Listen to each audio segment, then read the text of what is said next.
KC Venugopal కాకుండా ఆడ వంశీచంద్రెడ్డి మొత్తం ఈ కమిటీ తప్పుడు ప్రచారము. ఇప్పుడు మీనాక్షి నటరాజన్ గారే సభా అధ్యక్షత వహిస్తారు కోఆర్డినేషన్ కమిటీకి. కోఆర్డినేషన్ కమిటీ చైర్మన్ ఎవరు తెలియక వీళ్ళు మాట్లాడుతూ ఉన్నారు. కేసీ వేణుగోపాల్ గారు మమ్మల్ని పిలిచి ఆర్గనైజేషన్ సంస్థాగతంగా అన్ని రాష్ట్రాల మాదిరిగానే మాది కూడా రివ్యూ చేశారు. అది మొదటి రోజు. రెండవ రోజు మేము మంత్రులు ఎందుకు అక్కడ పిలిచామంటే ముఖ్యమంత్రి గారు, నేను,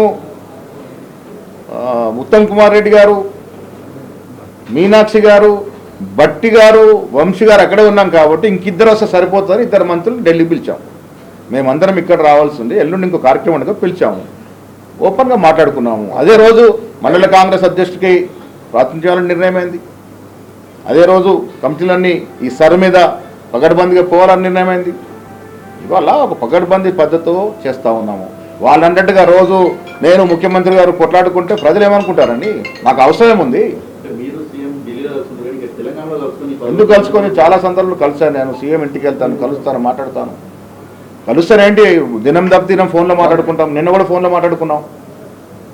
విషయాలన్నీ కూడా చర్చించుకుంటాము. పార్టీ ప్రభుత్వం సమన్వయం చేసుకొని పోతుంది.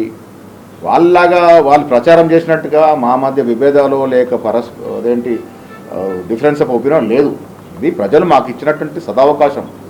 మేము మా పొట్లాటకు హెచ్చించే పరిస్థితి లేదు. ప్రజలు మా మీద నమ్మకం పెట్టి ఇచ్చారు. మేమందరం కూడా ముఖ్యమంత్రి రేవంత్ రెడ్డి గారు, నేనే కాదు, మొత్తం పార్టీ అంతా కూడా సమాయత్తమై యునైటెడ్గా ఇంకా 2.5 ఏళ్ళు పాలన చేసి మళ్ళీ మేము ప్రజల మనను పొందాల్సిన అవసరం ఉంది. ఇలా ప్రజల్లో సంతోషం వ్యక్తం చేస్తా ఉన్నారు. మేము ఇస్తున్న స్కీమ్లు, మేము ఇస్తున్న వెల్ఫేర్, మేము ఇస్తున్న డెవలప్మెంట్. బయటకు వచ్చిన ఫోటోలు కానీ ఆ వీడియోలు కానీ స్పష్టంగా ఒకటి clarity. It was a round table conference. మేము ముగ్గురం ఒకవైపు కూర్చున్నాము. మధ్యాహ్నం మీనాక్షి గారు ఉన్నారు, ఇటువైపు నేను. ఇది టేబుల్ ఒరిజినల్.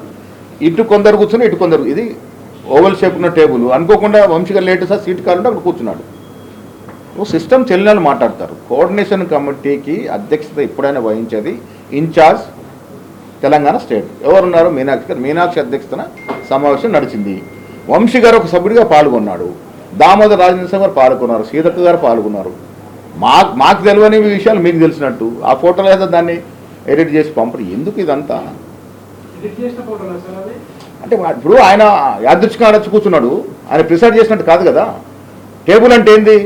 ముఖ్యమంత్రి కాదండి. మెయిన్ డయాస్ ప్రోటోకాల్ ప్రకారం ఎవరు కూర్చుంటారు? మీరు గాంధీ వల్ల మీరు చాలా మీటింగ్ చూశారు.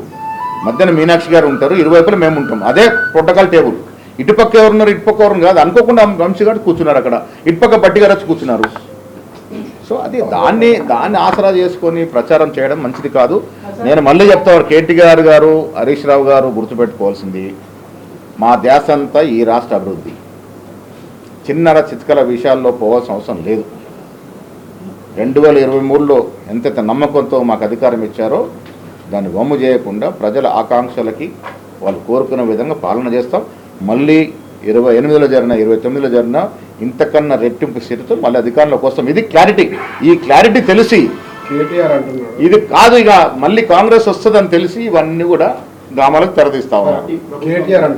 నిధులు ఇక్కడి నుంచి అక్కడికి పోవడం తప్ప అక్కడి నుంచి నిధులు రావడం. ఎవరన్నారు? రాహుల్ గాంధీ గారికి డబ్బులు అవసరమా? ఏం మాట్లాడుతున్నాడు కేటీఆర్? 10 జరిగిన కరప్షన్ లెక్కలు దిద్దామా? రాహుల్ గాంధీ గారికి చాలామందికి తెలియదు. రాహుల్ గాంధీ ఒక త్యాగధనుడు. డబ్బు ధ్యాస, ఇంకేతర ధ్యాసలు లేవు. నిస్వార్థంగా పనిచేస్తున్న నాయకుడు. ఎవరైనా గాంధీ కుటుంబం గురించి మాట్లాడే ముందు రాహుల్ గాంధీ గురించి మాట్లాడే 1-10 సార్లు ఆలోచించుకోవాలి. రాహుల్ గాంధీ వ్యక్తిత్వం గురించి మీరు మాట్లాడే ముందు రాహుల్ గాంధీ ఒక త్యాగము, ఆయన సాక్రిఫైస్ చేయాలి, ఆయన పోరాడుతున్న తీరు అని కూడా గుర్తుపెట్టుకోవాల్సిన అవసరం ఉన్నది. మనం కొట్లాడుకుందాం మన లెవెల్లో. రాహుల్ గాంధీ లెవెల్ని విమర్శించేంత స్థాయి మీది కాదు. అది అర్థం చేసుకోవాలి.